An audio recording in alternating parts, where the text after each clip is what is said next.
Aceh damai, Aceh ku memilih.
Ya, ini adalah merupakan eksekusi atas putusan Panwasli di 3 kabupaten kota. Ya.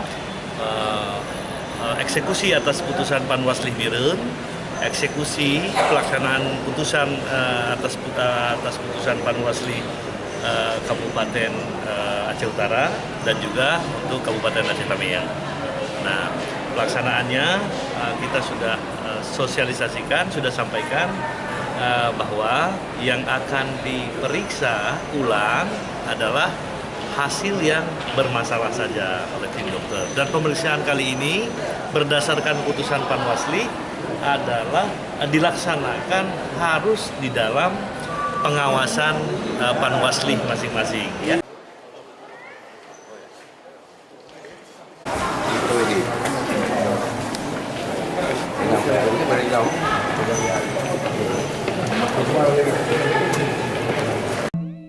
Aceh damai, Aceh ku memilih.